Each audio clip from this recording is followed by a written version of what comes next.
सुद्धा चांगली आहे काय? अलीकडच्या बाजूला आईने आटेगावच्या कॅनॉल मधल्या सगळ्या डिस्टर्ब झालेल्या शेतकऱ्यांच्या लोकांना न्याय मिळाला काय? केळोशीच्या परिसरातल्या आमच्या सगळ्या बांधर कार्यकर्त्यांना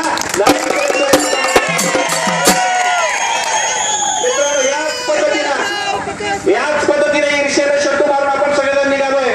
कुणाची दबाव बाळगायची गरज नाही. समाजाचं काम करायला निघालोय. कुणाच्या मेहरबानीवर राजकारण करत नाही.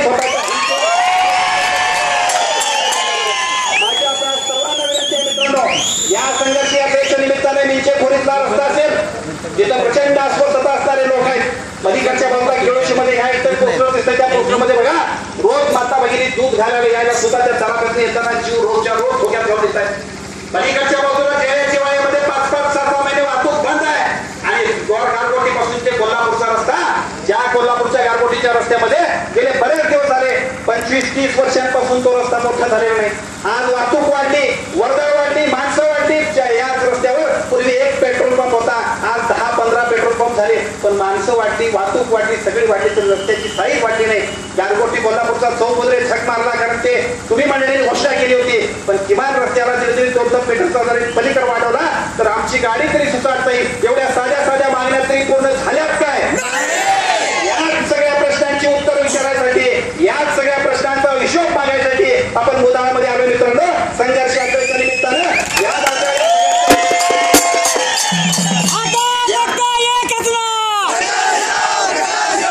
या सगळ्या प्रश्नांची उत्तर मागत असताना मी आपल्या सर्वांच्या साक्षीने मित्रांनो 1-2 गोष्टी सांगू इच्छितो. काही लोकांना असं सुद्धा वाटतंय की प्रकाश आंबेडकरला आमदारकीचे वेळ लागले, आमदारकीसाठी ही सगळी चालली, त्यांची धडपड चालली. अहो प्रकाश आंबेडकर ज्या दिवशी विधानसभेच्या 2009च्या निवडणुकीला उभारला आणि हजारो संग्राम तुमच्यासारख्या कार्यकर्त्यांनी ज्यावेळी माझ्यासारख्या नवीन पोरावर जबाबदारी टाकून इथं व्यासपीठावर असणाऱ्या सगळ्या नेत्यांच्या पासून तुमच्यासारखी सगळी माणसं ज्यावेळी माझ्याबरोबर आली त्याच वेळी हा प्रकाश आंबेडकर आमदार झाला. जनतेच्या मनातला आमदार मी कधीच झालोय, तेव्हा असल्या आमदारचे 100 मी तुमच्यावर उधळून. या संघर्ष यात्रेच्या निमित्तानं आज फक्त हे प्रश्न अंबाबाईला सांगायला आलोय. अंबाबाईला साखळे घातले.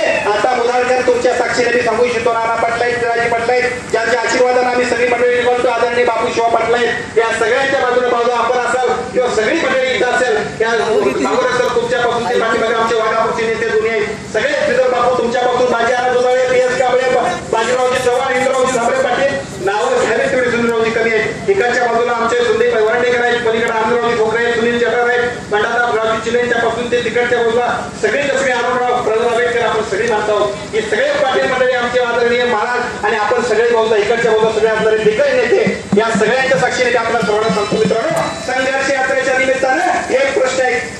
मी जाहीरपणाने या ठिकाणी अंबाबाईच्या देवळात आपल्या सर्वांच्या साक्षीने सांगतो की 10 वर्षामध्ये या विद्यमान आमदाराने केलेली 10 ठळक कामं सांगा, आम्ही राजकारण सोडतो. मित्रांनो हरिभाऊ कदम आमदार झाले होते. हरिभाऊ कदम नावाचं व्यक्तिमत्व पाडगाव धरणासारखं पाडगाव धरण त्यांनी केलं. आज त्याच पाडगाव धरणाच्या पाण्यानं तुम्ही आणि आमच्या आयुष्यातल्या सगळ्याच्या सगळे सुखी झालो. त्याच हरिभाऊ कदमाने भैया धरणाची सुरुवात केली. त्या भैयाच्या जीवावर आज सुद्धा आमचा शेतकरी सुखी झाला. एकापेक्षा एक चांगले प्रकल्प उभारणारे एका बाजूला आमदार आणि एक सुद्धा काम सुरू न बघता उद्घाटन झाल्यानंतर सुद्धा आज दुर्दैवानं आम्हाला उद्घाटन करावे लागतात. हा एका बाजूला आमदार. या सगळ्या प्रश्नांची उत्तरं आपण सगळ्यांच्या पद्धतीनं तुमच्या सगळ्यांच्या साक्षीने मी मागतोय आणि मी आपल्या सर्वांना विनंती करू इच्छितो मित्रांनो. 10 कामं जर यांनी सांगितलं तर आम्ही राजकारण सोडू आणि 10 कामं खरंच तर तुम्ही केली नसतील तर तुम्ही राजकारण सोडा. हे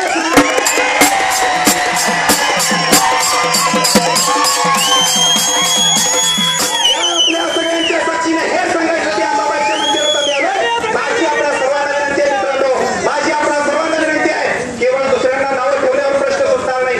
आम्ही जरूर त्यांना नावं ठेवतोय, पण ती नावं ठेवत असताना संघर्ष यात्रेतले आज ज्या प्रश्न इथं स्क्रीनवर दाखवतोय उद्यापासून मित्रांनो तुमची आमची जबाबदारी आहे.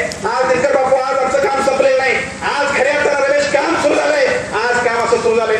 एकापेक्षा एक अशा पद्धतीचे सगळे प्रकल्प, एकापेक्षा एक असे सगळे रस्ते, फक्त वन संरक्षण विभाग, वन विभागामुळे सगळे कामं चालले.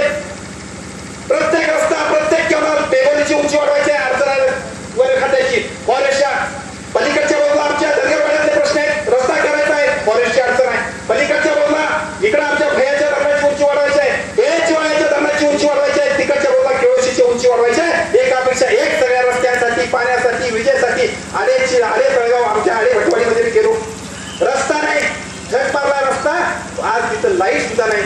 तिथे गेल्यानंतर ती माणसं म्हटली साहेब दुसरं काय करू नका, फक्त आम्हाला लाईट साठी काय ते करा, कोरोना आम्हाला शिकायची इच्छा आहे किंवा आमचा मतदारसंघ. हे आमचे लोक गवारवेळेला अस्वस्थ झालेला शेतकरी एका बाजूला, तांबाळे कारखाना बंद पडल्यामुळे प्रचंड अस्वस्थ झालेला पलीकडच्या बाजूला शेतकरी आणि कामगार दुसऱ्या बाजूला, आणि पलीकडच्या बाजूला केळोशीतली ती माणसं नवीन नवीन शाळेतली मुलं. हे आपल्याला सांगतो की त्या केळोशीमध्ये पलीकडच्या 7, 8 गावा 5, 25 गावामध्ये आज सुद्धा एसटी जात नसल्यामुळे शाळेतल्या मुलांना एसटीला, विशेषतः मुलींना एसटीला जात येत नाही. बाळासाहेब, ही परिस्थिती एका बाजूला. या सगळ्या प्रश्नांचा उलगडा करण्यासाठी ही संघर्ष यात्रा केवळ कुणाला दोष देऊन थांबणार नाही. हिंमत आमच्यात आहे, आमचे सगळे प्रश्न सोडवायचे. या सरकारला तांबाळे कारखान्याच्या प्रश्नासाठी उद्या डेप्युटी डायरेक्टरला घेराव घालून गरज पडली तर 4 थोबाडे केल्याशिवाय आपण थांबणार नाही. कारखान्याच्या प्रश्नाबरोबर दुसरा महत्वाचा प्रश्न आहे. आणि की वाटते विधानसभेमध्ये आपण सांगताय की पलीकडच्या बाजूला माणगावमध्ये 10 कोटी आणले. कुणासाठी आणले? बाबासाहेब आंबेडकरांसाठी आणले. बाबासाहेब आंबेडकर काय गावातला कुठली एक गोरगरीब माणूस आहे. अरे याच बाबासाहेब आंबेडकरांनी तुम्हाला काय मला राज्यकर्ता केलं? याच बाबासाहेब आंबेडकरांच्या संविधानाच्या जेव्हा तुम्ही आमदार खासदार आमच्या आयुष्यात सुखी होतोय, बाबासाहेबांच्या मुळे आम्हाला सगळे मिळाले. त्याने आम्ही दिलं म्हणून सांगितलं याच्यासारखा मूर्खपणा नाही. तुमची लक्ष वेगळी, तुमची सगळी यंत्रणा आमच्या वन खात्यातले हे सगळे प्रश्न पडले त्याच्यासाठी मांडा. शिवराव तोरडे वन खात्यामुळं त्याच्यासाठी मांडा. आम्ही जाहीरपणे तुमचं अभिनंदन करू, पण दुर्दैवाने ह्यातलं काहीच झालं नाही. आणि म्हणून मला वाईट वाटतंय पलीकडच्या बाजूला पालीच्या घाटामध्ये अत्यंत राजरोसपणानं झाडांची कत्तल करून सगळ्यांनी या पायदळी पडवून अतिशय चांगल्या पद्धतीचे पॉझिटिव्ह रिपोर्ट की ज्याच्यामुळे वन खात्याने पर्यावरणानं सांगितलं होतं की कुठल्याही परिस्थितीमध्ये तिथं पवनचक्क्या होता कामा नयेत. परंतु हे सगळ्यांनी या पायदळी तोडून एक कुठली तरी मारुती वेट प्रकल्प नावाची पैसे घेऊन लोकांना विकत घेणारी बाजू एक कंपनी एका बाजूला, तिला सगळ्या परवानग्या सेंट्रल गव्हर्नमेंट वरच्या मिळतात.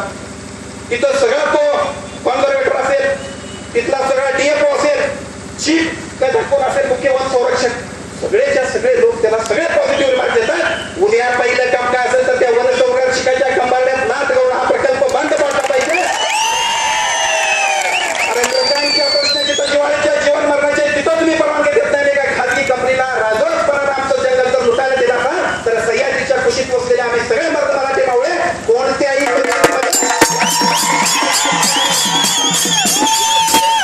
या सगळ्या प्रश्नांचा दाब विचारण्यासाठी आणि संघर्ष खऱ्या अर्थाने करण्यासाठी हे तर केवळ आपण येतो बस शाकी आहे अभी तो पिक्चर बाकी आहे आपण सगळ्याच्या सगळे उद्यापासून मग कधी फॉरेस्टच्या अल्ताबाई कॉर्पोरेटरला लाच घालायचे येणार का नाही? अलीकडच्या बाजूला एक्झिक्युटिव्ह इंजिनियर दाखवणारा तिथं लाच घालायचे येणार का नाही? असा हा जगन्नाथ हेच करायचं आहे. आता कुणाच्या निर्माणीवर आमच्या हिमतीवर आम्ही शब्द मारून आमचं राजकारण आम्ही उभा करणारे कार्यकर्ते आहोत. आणि त्यासाठी हजारो कार्यकर्ते ज्या ईर्षेनं ताकदीने याच्यामध्ये सहभागी झाले त्या सगळ्या कार्यकर्त्यांना मी सांगू इच्छितो कोणत्याही परिस्थितीमध्ये रात्रीचा दिवस करूया आणि समाजासाठी काम करूया. अहो काम करणाऱ्या प्रत्येक माणसाच्या आयुष्यामध्ये लोक उचलून घेत आहेत, ताकदीने ईर्षे घेत आहेत. अहो मुलाच्या प्रवेशद्वारापासून अंबाबाईच्या देवळापर्यंत तोरण 100-150 महिलांनी मला ओवाळलं. अरे माझं भेटलं आयुष्य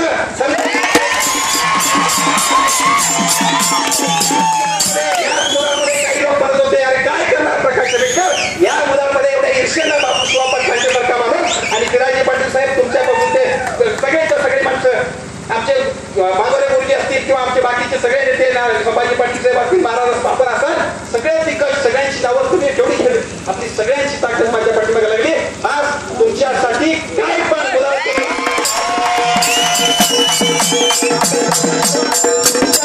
काय पण असं मी मुदात म्हटलंय. अजिबात तुमच्याकडे गरज लागली तर उद्या तुमच्यापाशी येऊन राहायला लागलं, तुमच्या दत्ता सागर मुक्काम मारायला लागला तरी मुदाळ जर सुद्धा उद्या होणार आहे एवढं निश्चितपणाने सांगतो. एवढी सगळे ताकद आपण त्या पद्धतीने एवढ्या सगळ्या ताकद दिल्याबद्दल मुदाळकरांचं अभिनंदन करताना एक ताकदीनं एक चिंचीनं एक पद्धतीनं उद्याच्या राजकारणामध्ये उद्याच्या समाजकारणामध्ये नवीन इतिहास करण्यासाठी अंबाबाईच्या साक्षीने आपण काम करूया. आणि मित्रांनो संघर्ष संपलेला नाही, संघर्ष सुरू झालाय. तो संघर्ष करण्यासाठी सज्ज राहा एवढा कपडाला कळकळीची नम्रतेची विनंती करतो. अत्यंत ईर्षेनं अतिशय कष्टानं 7 किलोमीटर काल मगाशी सुद्धा अकोल्यात बसल्यानंतर मला उठायला यावं होतं, पण तिथनं पुढे आल्यानंतर माणसांचा माहोल बघितल्यानंतर कसा पळत निघालो माझं मलाच कळेना. एवढी प्रचंड ईर्ष्या या ईर्षेच्या साक्षीनं या अंबाबाई देवळाच्या साक्षीनं जो प्रत्येक प्रश्न चुकीचा असेल त्या प्रत्येक प्रश्नावर युवा संघर्ष संघटितपणाने काम करेल. बाळासाहेब तुमच्याकडचा सुद्धा महत्वाचा विषय आहे. इकडे नोकर भरती झालीच नाही पण भोगावती कारखान्यामध्ये नोकर भरतीची झाली. त्या पै डायरेक्टरांनी आपल्या पै पाहुण्यासनीच लावली. उद्या हे झाले की संघर्ष यात्रेतला भोगावती काढता हा सुद्धा विषय असणार आहे कारण आमचा अधिकार आहे. काही लोक म्हणतात याचा काय संबंध. जरा जरा जिथं जिथं असेल तिथं तिथं या प्रकाश आंबेडकरचा संबंध आहे. 3 लाख मतदारांच्या मध्ये आजरामधल्या गेला 3 लाख मतदारांच्या मध्ये प्रत्येक माणसाच्या सुखात आणि दुःखात हा प्रकाश आंबेडकर आणि युवा संघर्ष असणार आहे.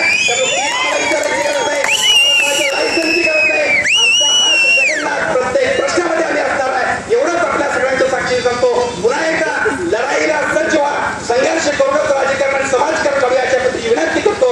जाहीरपणाने फक्त 10 विकास कामं ठळक 10 वर्षातली या मंडळी सांगावेत आणि राजकारण सोडतो नाहीतर त्यांनी राजकारण सोडलं पाहिजे अशा पद्धतीची गावागावात भूमिका घेऊन यांना आपण सगळेजणी विचारूया अशा पद्धतीची विनंती करतो. एका वर्षात 23 कोटी सांगणाऱ्याने खड्ड्यात गेले 23 कोटी असं आम्हाला म्हणायची पाळी आली. एवढीच आपल्या सर्वांना सांगतो. एकापेक्षा एक अशा पद्धतीने कोल्हापूर जिल्ह्यामध्ये आंदोलन चालले. टोल विरोधी आंदोलनातली अवस्था घ्या. साखर कारखानदारांविरोधी आंदोलन घ्या. प्रत्येक वेळेला आंदोलन केल्याशिवाय न्याय मिळणार नाही आणि अलीकडच्या काळाला जे आम्हाला न्याय देतात त्या वकिलांना सुद्धा खंडपीठासाठी न्याय मागावा लागतो.